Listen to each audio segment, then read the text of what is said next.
အားလုံးမင်္ဂလာပါကဲကျွန်တော်တို့ရေးထားတဲ့ application လေးရပါဗျာနော်ဒီနောက်ထပ်ကျွန်တော် update လေးပေါ့နော်သူကဘာတွေလုပ်လို့ရသေးလဲဆိုတော့ဒီ prompt ကွက်ကိုကျွန်တော်ဒီအသုံးပြုတော့မယ်နော်ကျွန်တော်အရင်ပြီးမှတော့ကျွန်တော်ပြောခဲ့ပါတယ်ကျွန်တော်ကဒီရဲ့ script ကွက်မှာကျွန်တော်ကိုယ်တိုင်ရိုက်လို့ရှိရင်ကျွန်တော်ဘာလုပ်မလဲဓာတ်ပုံလေး12ပုံလေးထုတ်ပြီးမယ်မတူတဲ့ဓာတ်ပုံလေးပေါ့ဗျာနော်အဲ့တော့ကျွန်တော်ဒီအချိန်မှာကျွန်တော်ဒီ prompt ကိုကျွန်တော်သုံးတော့မယ်နော်ဒီမှာဆိုရင်ကြည့်လိုက် customer prompt မှာကျွန်တော်ကဘာရှိလဲဆိုတော့ prompt 12ကွက်ကျွန်တော်ရေးထားတယ်ဒီ prompt 12ကွက်ကကျွန်တော်10မိနစ်စာဗီဒီယိုတွေဖန်တီးဖို့အတွက်ကျွန်တော်ကအဆင်ပြေအောင်လုပ်ထားတာပေါ့ဗျာနော်အဲ့ဒီမှာဆိုရင်ကျွန်တော်ကဒီမှာ ChatGPT မှာကျွန်တော်ကဇက်ကောင်လေးကျွန်တော်ဖန်တီးလိုက်တယ်ဗျာprompt 12ခုပေးပါဆိုဖန်တီးလိုက်တယ်နော်ဒီ prompt 12ခုဒီကျွန်တော်10မိနစ်စာဗီဒီယိုအတွက်ပေါ့ဗျာနော်ပုံတွေထုတ်မှာပေါ့အစင်လိုက်ကလေးပေါ့ဗျာနော်အဲ့တော့ကျွန်တော်ကဒီ prompt 12ကွက်မှာကျွန်တော်ထည့်လိုက်တယ်ထည့်ပြီးရတဲ့ကျွန်တော်ကဒီဇက်ကောင်တွေကသူဘလို့ပုံစံလေးထွက်လာတယ်နော်ပြီးလို့ရှိရင်ဒီ prompt 12ခုမှာကျွန်တော်ဘလို့ update တွေလုပ်လို့ရမယ်ဒါတွေလည်းကျွန်တော်အသေးစိတ်ပြပေးမှာပေါ့ဗျာနော်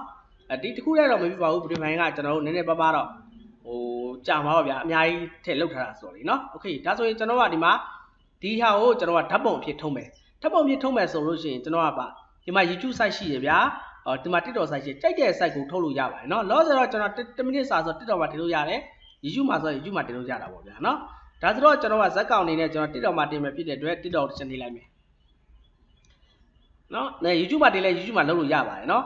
်အဲ့တော့ကျွန်တော်ကဒီ TikTok ဖြစ် YouTube ဖြစ်ကြိုက်တာကိုရေးလို့ရတယ်ဗျာအဲ့တော့ကျွန်တော်ဒီမှာ TikTok မှာရေးလိုက်တယ်ရွေးပြရနဲ့အဲ့ဒီမှာကျွန်တော်တို့ကဒီမှာဗာနှိပ်ပဲဆိုအောက်ကဒီမှာလေနော်ဒီမှာ best နော် best generate or နော်ဒါ prompt နော်ဒီမှာကျွန်တော်ဗာရေးထားတယ်ဆိုတော့96ဆိုတာဖြစ်နေလေနော်ဒါ TikTok site ဖြစ်နေပါတယ် use ဆိုရင် use site ပေါ်မှာဗျာနော်16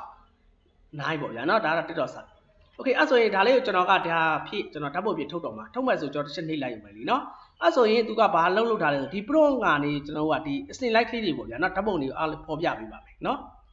်ဒါကျွန်တော် update တွေထည့်ထားပါဗျာနော်ကျွန်တော် software လေးရတကယ်လို့ဒီကောင်မရဒီ software လေးရေးတက်လို့ရှိရင်တော့ကျွန်တော်ဒီမှာသင်တန်းတက်လို့ရပါတယ်သင်တန်းကြီးရတော့သိမ်းပါကျွန်တော်ကဒီ application တွေကိုကိုယ်တိုင်ရေးလို့ရတယ်ပြီးလို့ရှိရင်ဒီ application တွေကကိုယ်ပိုင်ရေးတာနော်တခြားကျွန်တော်တို့ပြောရမယ်ဆိုတော့ကျွန်တော်တို့တခြားဟာတွေကျွန်တော်အားကိုးလို့မရဘူးဗျာ ChatGPT တို့ Gemini တို့နော်တခြားရှိပါတယ်ကျွန်တော်ဒီဓာတ်ပုံတွေထုတ်တဲ့ Quantchat တို့နော်ဓာတ်ပုံတွေထုတ်တဲ့အများကြီးအများကြီးရှိတယ်သူတို့အားကိုးလို့မရဘူးဗျာကျွန်တော်ကဒီ movie ကတ်တွေလုပ်တဲ့အချိန်ကျတော့နော်ကိုယ်ပိုင် AI တွေသုံးတဲ့အခါကျတော့ဘာဖြစ်လို့သူတို့အားကိုးလို့မရဘူးလဲဆိုတော့သူတို့တွေကကျွန်တော်တို့ point အနေနဲ့သူတို့ကအကန့်အသတ်နေနဲ့ပေးရတယ်နော်ဒါဆိုတော့ကျွန်တော်ကအဆင်မပြေဘူးပြီးလို့ရှိရင်လေကျွန်တော်တို့ကဒီဓာတ်ပုံတွေလည်းသူတို့ကအဆင်လိုက်ထုတ်မပေးဘူးလေနော်အဲ့တော့ကျွန်တော်တို့ကဘာလုပ်ရလဲဆိုတော့ကိုယ်ပိုင် application လေးရေးတတ်ဖို့လိုပါတယ်လေနော်ကိုယ်ပိုင် application ရင်းမှာကိုယ်တိုင်စိတ်ကြိုက်လောက်ထုတ်ဗျာ YouTube channel ကြိုက်လောက်ဖွင့်ဗျာ TikTok channel ကြိုက်လောက်ဖွင့်နော်မတူတဲ့ဟာတွေမျိုးစုံလုပ်လို့ရတာပေါ့ပြီးလို့ရှိရင်လည်းကျွန်တော်က point မကုန်ဘူးပတ်ဆက်မကုန်ဘူးပေါ့ဗျာနော်ဒါတွေလုပ်လို့ရပါတယ်နောက်တစ်ခါကျတော့ဘာဖြစ်လဲဆိုတော့ကျွန်တော်ကဒီ logo တွေဘာတွေလဲပါမလာဘူးပေါ့နော်Gemini နဲ့ဘာထုတ်လို့ရှိရင်တော့ logo တွေဘာတွေပါတယ်လေနော်သူတို့ရဲ့ logo တွေဒီမှာဆိုရင်တော့သူ့ရဲ့ logo တွေကအားလုံးကပါလာမှာမဟုတ်ပါဘူးလေနော်အော်မြန်မာတွေကြည့်လိုက်နော်ဒါဆိုရင်ကျွန်တော်ကဒီမှာကြည့်ဇက်ကောင်လေးနဲ့ကျွန်တော်ကဒီမှာ number 1 2 3ကျွန်တော်ကရေးထားရှင်းပါတယ်ဒီရဲ့ဒီကာတွန်းဇက်ကောင်လေးတွေကဒီမှာပြေးလွှားပြီးစော့လွှားနေတဲ့ပုံလေးတွေကိုကျွန်တော်လုပ်ပေးပါလို့ပြောတာအဲ့ဒီမှာကျွန်တော်ကဒီမှာ12ခုပလုံးထည့်လိုက်တဲ့အချိန်ကျတော့ဒီမှာ12ခုထွက်လာတွေ့လားဒီမှာဒါဆိုရင်ကျွန်တော်က TikTok မှာကျွန်တော်ကဒီ monetization share ရတာပေါ့ဗျာ YouTube မှာဆိုရင် share ရတာပေါ့နော်ကလေးတွေအတွက်လည်းအဆင်ပြေတာပေါ့နော်အဲ့ဒါလေးကျွန်တော်လုပ်လို့ရပါတယ်ပြီးလို့ရှိရင်ဒါပဲလားဆိုရင်ကျွန်တော်မဟုတ်ပါဘူးเนาะဒီ application တွေကကျွန်တော်မျိုးစုံလုပ်ထားတာပါเนาะအဲ့တော့ကျွန်တော်ကဒီဇက်ကောင်လေးကျွန်တော်ကြိုက်တယ်ထားလိုက်အောင်ကြိုက်ခဲ့ရင်ကျွန်တော်ဘာလုပ်လို့ရသေးလဲဟုတ်ပြီနောက်တစ်ခုဆက်သွားမယ်အဲ့ဒီမှာprompt မှာကြည့်လိုက်အကွက်တွေအများကြီးတွေ့လားဒါတွေကိုထားလိုက်အောင်မယ်ဒါထားလိုက်အောင်မယ်ဆိုတော့ကျွန်တော်ကဥပမာနေရဗျာကျွန်တော်ကဒီရဲ့ဇက်ကောင်เนาะဒီကွက်မှာဆိုဒါကနံပါတ်7เนาะကျွန်တော်ဇက်ကောင်လေးတစ်ခုတော့ကောင်းတဲ့ဟာလေးယူလိုက်မယ်ဒီမှာဗျာဒီမှာဆိုဒီဇက်ကောင်လေး3ခုမြင်ရလားတော့မသိဘူးเนาะဒီဇက်ကောင်လေး3ခုကပြေးလွှားနေပုံစံလေးအဲ့ဒီပြေးလွှားတဲ့ပုံစံလေးကိုကျွန်တော်မကြိုက်ဘူးဗျာဒီလိုရှေ့ကနေကင်မရာရှေ့ကနေရိုက်တဲ့ပုံစံကျွန်တော်ကမကြိုက်ဘူးကျွန်တော်ရဲ့ဒီ application ဘာလုပ်ထားလဲဆိုတော့ကျွန်တော်ကဒီ flow လို့ဘာလို့ design မျိုးလုပ်ထားတယ်ဒါဆိုရင်ကျွန်တော်ရှေ့ကသွားတဲ့ပုံစံလားဒါမှမဟုတ်နောက်ကသွားတဲ့ပုံစံလားနောက်ကျောဘက်ကိုလိုချင်တာလားဒါတွေကျွန်တော်ကလုပ်လို့ရတယ်ဟုတ်ပြီဒါဆိုရှေ့ကသွားတဲ့ပုံစံကျွန်တော်မကြိုက်ဘူးဆိုရင်ဒီမျက်နှာရှေ့လက်နေတယ်လीเนาะမြင်ရလားတော့မသိဘူးလीเนาะပြမယ်ဒီမှာကျွန်တော်ကဒီမှာကြည့်လိုက်ဓာတ်ပုံလေးပါကျွန်တော်ဘာတွေလုပ်လို့ရသေးလဲထပ်ပြီးတော့လीเนาะကျွန်တော်ကဒီမှာပုံများဗျာဒီမှာကြည့်လိုက်1 2เนาะထပ်လိုက်ဒီဓာတ်ပုံလေး ဒီတက်ပုံလေး3កောက်ဒီကျွန်တော်ကဒီမှာရှေ့ကိုမျက်နှာလှည့်နေတယ်เนาะဒါလေးကိုကျွန်တော်မကြိုက်ဘူးဗျမကြိုက်ဘူးဆိုကိုယ်တိုင်လိုက်စိတ်ကြိုက်ဒီဇိုင်းလုပ်လို့ရတယ်ဟုတ်ပြီအဲ့ဆိုရင်ကျွန်တော်ကဒီဓာတ်ပုံလေး3မှာကျွန်တော်နောက်ကျောဘက်ကိုကြည့်နေတာလားဒါဆိုရင်ကိုယ်တိုင်ကျွန်တော်ကဒီ application မှာစိတ်တိုင်းကြပြင်လို့ရတယ်เนาะဒါဆိုကျွန်တော်နောက်ကျောမှာဆိုဒီမှာနောက်ကျောဆိုရှေ့နောက်ဘယ်ညာလှည့်လို့ရတာပေါ့ဗျာเนาะအဲ့တော့ကျွန်တော်ကဒီနောက်ကျောကိုတစ်ချက်နေလဲကြည့်လိုက်မယ်အဲ့ဆို तू ကဒီမှာကြည့်လိုက် तू ကဘယ်လိုလေးဖြစ်သွားမလဲဆိုတော့ဒီဓာတ်ပုံလေးရလေးเนาะ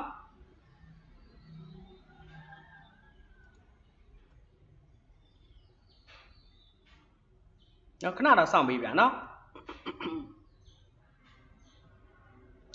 သူကဒီမှာအမျိုးစုံပြောင်းလို့ရပါတယ်เนาะနည်းနည်းလေးတော့ကြာတယ်ဗျကျွန်တော်ဒီခုနကဟိုလေးဖြစ်တာလို့เนาะအော်ဒီမှာဒါဆိုကြည့်လိုက်ဒီမှာတမြင်ရလားဒီမှာဓာတ်ပုံလေးတစ်ပုံပြောင်းသွားတွေ့လားသူခုနက3ပုံလေးကကျွန်တော်ဒီကင်မရာရဲ့မျက်နှာလှည့်တာဒါဆိုရင် तू ကနောက်ကျောဘက်မှာတွေ့လားနောက်ကျောဘက်ကိုသွားနေပုံစံလေး तू ကဖြစ်သွားပြီပေါ့ဗျာเนาะဒီမှာဆိုရင်တော့ तू ကပုံပုံဒီ3ပုံဒါလေးပေါ့ဗျာเนาะ1 2 3เนาะ3မှာဆိုဒီကရှေ့ကမျက်နှာလားနေတဲ့ပုံစံလေးကျွန်တော်မကြိုက်ဘူးဆိုတော့ကျွန်တော်ဘာလုပ်လိုက်လဲအော်ဒီမှာကြည့်လိုက်နောက်ကျောဘက်ကိုကျွန်တော်လှည့်နေတာလေးရပါဘူးလားရပါရဲ့เนาะအဲ့ဒီမှာကျွန်တော် download ဆွဲမယ်ဆိုရင်ဒီမှာ download ကိုတစ်ချက်နှိပ်ယူနေ auto ရပါပြီပေါ့ဗျာเนาะကြည့်လိုက်ဒါဆိုရင်ကျွန်တော်ကဒီမှာ download ကိုနှိပ်လိုက်တာနဲ့ဘာဖြစ်မလဲ download ဆွဲသွားပြီဟုတ်ပြီ download ဆွဲတဲ့ video file လေးကြည့်မယ်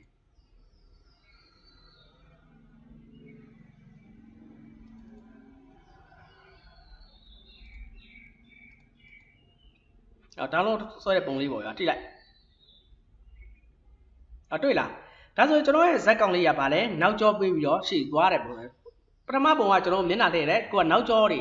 ကိုယ်တိုင်စိတ်ကြိုက်ဒါတွေကိုလည်းပြောင်းလဲလို့ရတာပေါ့ဗျာเนาะဟုတ်ပြီအဲ့ဆိုတော့ကျွန်တော်ကဒီနောက်ကျောကိုကျွန်တော်ကမကြိုက်ဘူးဗျာဒါဆိုရင်ကျွန်တော်ကဒီပုံလေးတစ်ခုလုံးမယ်နောက်တစ်ခါဘယ်ပုံလေးတစ်ခုလုံးလို့ရသေးလဲနံပါတ်5နံပါတ်5မှာဒီမှာသမီးပေါ်မှာပြေးနေတဲ့ပုံလေးတွေ့နံပါတ်7မှာသမီးပေါ်မှာပြေးနေတဲ့ပုံလေးတွေ့လားအဲ့ဒီမှာဒီပုံလေးရှိတယ်နံပါတ်7ပုံကြည့်လိုက်1 2 3 4 5 6 7ပုံเนาะအော်ဒါစစ်ပုံလည်းလုပ်လို့ရတယ်7ပုံကြိုက်တာလုပ်လို့ရတယ်သူ့ပေပေါ်မှာကျွန်တော်ပြေးလွှာနေတဲ့ပုံစံလေးဗျာအဲ့ဒါလေးကိုကျွန်တော်မကြိုက်ဘူးအပေါ်ကကျွန်တော် drone တွေရိုက်ထားနေကြလုံးမယ်เนาะအဲ့ပုံလေးလိုချင်နေဆိုရင်ကျွန်တော်ဘာလုပ်လို့ရလဲဆိုရင်ဒီရဲ့ကျွန်တော် prompt ထဲမှာပြောင်းလဲလို့ရပါသေးတယ်เนาะဒါဆိုနံပါတ်7ပုံလေးကြည့်လိုက်မယ်ဒါဆိုရင်နံပါတ်7ကဒီမှာအကွက်ခလေးမှာရှိပါတယ်ဒီမှာ7เนาะဒါဆိုဒီကသူ့ပေပေါ်မှာသူကဘာလဲ drone တွေရိုက်ထားတဲ့ပုံစံလေးလိုချင်နေဆိုရင်ဒီမှာအပေါ်စီးရဆိုတဲ့ဟာလေးတစ်ချက်နှိပ်လိုက်ပါတွေ့လားအဲ့ဆိုရင်ကြည့်လိုက် तू ကဟိုအပေါ်စီးကနေ तू ကရိုက်ထားတဲ့ပုံစံလေး तू ကထွက်လာနိုင်မယ်ကျွန်တော်တို့ download ဆွဲရင်ကိုလိုချင်တဲ့ပုံလေးရတာပေါ့ဗျာเนาะခဏစောင့်ကြည့်ပါဟောနည်းနည်းလေးတော့ကြာတယ်ဗျာเนาะအော်တွေ့လားဒီမှာဟာဆိုရင်ကျွန်တော်အပေါ်စီးရပုံလေးเนาะဒါဆိုနံပါတ်7ပုံเนาะ7ပုံဒီပါလဲ download ဆွဲလိုက်မယ်ဒီမှာ download ရမသွားဘူးလားပြသွားတယ်ဟုတ်ပြီတစ်ချက်ကြည့်လိုက်မယ်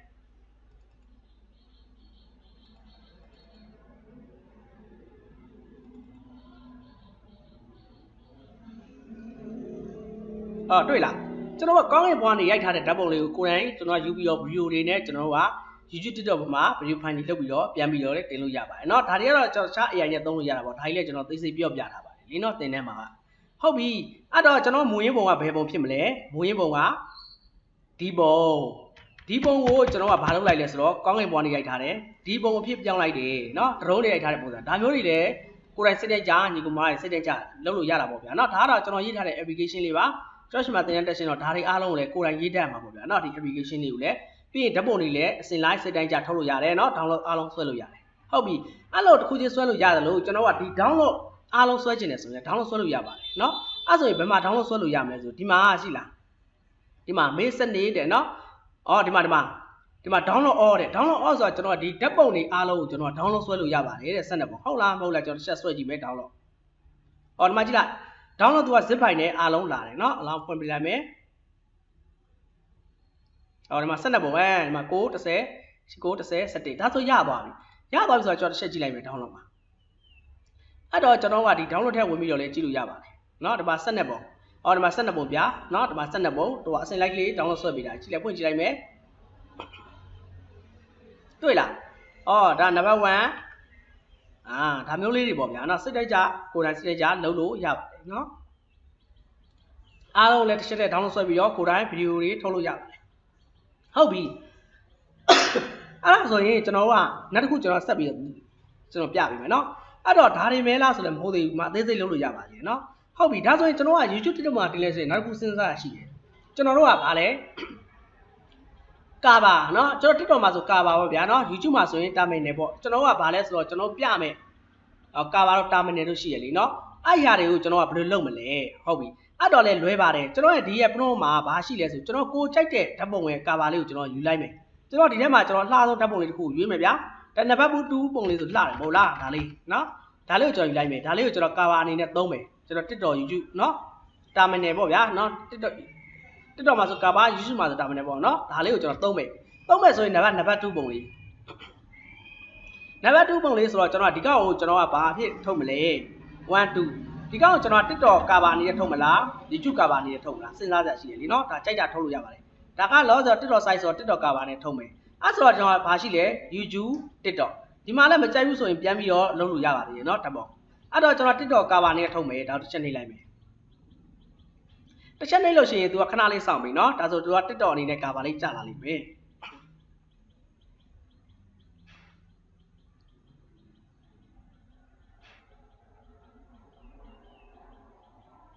အော်ဒီမှာတွေ့လားအော်ဒီမှာကာပါလေးကြာလိုက်နော်အဲ့ဒီကာပါမှာဆိုကျွန်တော် download ဆွဲလို့ရသလိုဒီမှာကျွန်တော်ကဘာရရှိတာလဲမြန်မာစကားတွေနဲ့ကျွန်တော်မြန်မာစာတွေကျွန်တော်ကကာပါမှာစတဲ့ကြရေးလို့ရတာပေါ့ဗျာတချို့ဆိုကျွန်တော်ကဒီကာပါအတွက်သိကြတယ်ကျွန်တော်ကဒီဇိုင်းလုပ်ရတာရှိရလीနော်ဒီမှာတော့ကျွန်တော်ကအားလုံးပြီးစီးပါဒီမှာတစ်ခါလေးလုပ်ပြီးသားပါနော်အဲ့တော့ကျွန်တော်ကဒီမှာအကောင်းဆုံးရုပ်ရှင်ဒီမှာဒီက तू က auto ဓာတ်ပုံရေးထားတယ်ဒါပေမဲ့ကျွန်တော်မကြိုက်ဘူးဗျာဒါကိုယ်ပိုင်ပြင်မယ်ဆိုတော့ကျွန်တော်အဲ့မှာနံပါတ်2ပုံလေးရှိတယ်ကြည့်လိုက်1 2ဟုတ်ပြီ1 2ဆိုတော့ကျွန်တော်ကဒီမှာကာပါပုံလေးကိုကျွန်တော်ပြင်ချင်တာနော်ပြင်ချင်တာဆိုရင်ကျွန်တော်ကဘာလို့ပြင်မလဲနော်ဒီမှာ edit ကိုတစ်ချက်နှိပ်လိုက်မယ်အောက်မှာဆိုရင် तू ကဘာဖြစ်တာလဲဆိုတော့ဒီမှာဒါကတော့ကျွန်တော်ဒီ chapter ထည့်လို့ရတာပေါ့နော် edit ကမဟုတ်ဘူးကျွန်တော်ကာပါပြင်မှာဆိုတော့လေနော်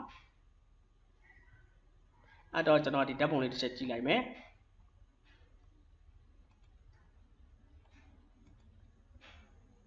နော်ဒါလေးကျွန်တော်ကာပါပြင်မယ်ဗျာ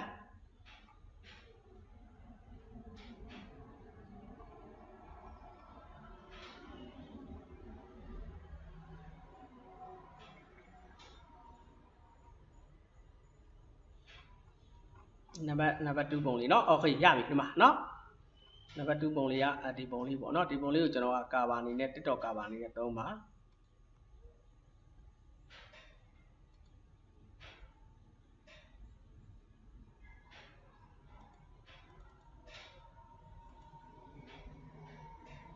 modify ပေးမှာခဏဆောင်เนาะဒီမှာနည်းနည်းလေးကျွန်တော်ကရောထွေနေလို့ဖြစ်နေပြီเนาะဒီမှာကျွန်တော် TikTok ကာပါလေးနဲ့ကျွန်တော်ကဘာသုံးမလဲကျွန်တော်ဒီပုံမှာเนาะ sorry เนาะကျွန်တော်ကကိုကြီးထားတာကိုသိချလဲတယ်เนาะဟုတ်ပြီအဲ့မှာဒီမှာအကောင်းဆုံးရုပ်ရှင်เนาะဒီမှာဖြစ်ရမဲ့ဇလန်အဲ့ဒါတွေဘယ်ကလာတာဆိုကျွန်တော်ကာပါနေနဲ့ထုတ်တာဒီမှာကြည့်လိုက်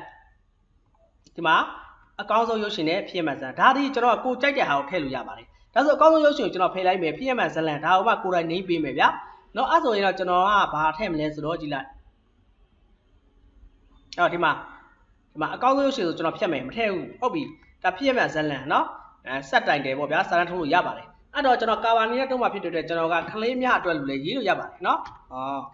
ဒီမှာကြည့်လိုက်ဥပမာနေနဲ့เนาะဟုတ်ပြီကလေးများအတွက်ရေးလိုက်တာနဲ့ तू ကအောက်မှာဘာဖြစ်လဲဒီကလေးများအတွက်ရေးလိုက်တာဖြစ်သွားမယ်เนาะကျွန်တော်ဒီမှာကာပါနေနဲ့ဒီမှာကလေးများအတွက်ဆိုတွေ့လားဒါဒီ तू ကဘာအောက်ချင်မှာကြာနေပြီဗျာကျွန်တော်မလို့ချင်ဘူးဒီကာပါလေးနဲ့တာမင်လေးနဲ့စတဲ့ကြပြင်ချင်တယ်ပြင်ချင်တယ်ဆိုအဲ့ဒီမှာသွားပြင်လို့ရပါတယ်เนาะဒီမှာဆို तू ကရိုးရိုးရဲ့ကျွန်တော်ဒီမှာဒီဖောက်နေရရိုးရိုးလိုပါလုံးလို့ရတယ်အများကြီးလုံးလို့ရတယ်ဗျာเนาะအဲ့မှာကျွန်တော် golden ဖောက်ဆိုကျွန်တော်ရွှေအောင်ဖောက်လေးနဲ့သုံးထားတယ်အဲ့ဒီမှာကျွန်တော်ကဒီမှာအလယ်မှာထားတယ်ဒီရဲ့ကျွန်တော်က bottom ဆိုတာဘာလဲဆိုဒီကျွန်တော်ရဲ့စာသားအောက်ရှင်မှာဖြစ်နေတာကျွန်တော်ကမဟုတ်ဘူးကျွန်တော်ကစက်နာအလယ်မှာပို့မယ်တစ်ချက်နေလိုက်မယ်ဒါဆိုရင် तू ကဘာဖြစ်မလဲဆိုတော့ကြည့်လိုက်အလယ်မှာရောက်သွားလိမ့်မယ်တွေ့လားဒီမှာ download ကြည့်နေဆိုတော့ကျွန်တော်ပြောင်းနေကလေးများအတွက်ဆိုတာလေကျွန်တော်ကပါမှာလေအဲ့တော့အလယ်မှာရောက်နေတာဖြစ်တဲ့အတွက်ကျွန်တော်ကကိုယ်တိုင်စိတ်ရကြလုပ်လို့ရတာပေါ့ဗျာအလယ်မှာရောက်နေပြီးကျွန်တော်ကဒါကိုလည်းကျွန်တော်ကဘာလုပ်မလဲဆိုတော့ဒီမှာ set ဖောင်းဆိုတာမရှိဘူးလားဒီကဖောင်းကတိုင်တယ်ဖောင်းတောင်တိုင်ဖောင်းဆိုတာဒီကောင်ကိုခေါ်တာဒါကိုကျွန်တော်ဖြတ်ထားတယ်လीเนาะအဲ့တော့ကျွန်တော်ကဒီရဲ့ set ဖောင်းကိုကျွန်တော်ကကြီးပေးရမယ်เนาะကြီးလို့ရပါတယ်เนาะအဲ့ဒီမှာopacity လေးလည်းကျွန်တော်ချိန်လို့ရပါစီတဲ့ကြလीเนาะဒါဆိုရင် तू ကစာတောင်းတွေကြီးရမှာပေါ့เนาะ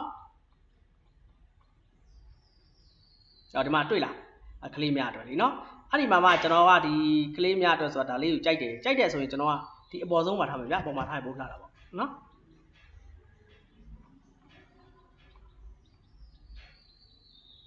တော့မှာထားလိုက်မယ်နော်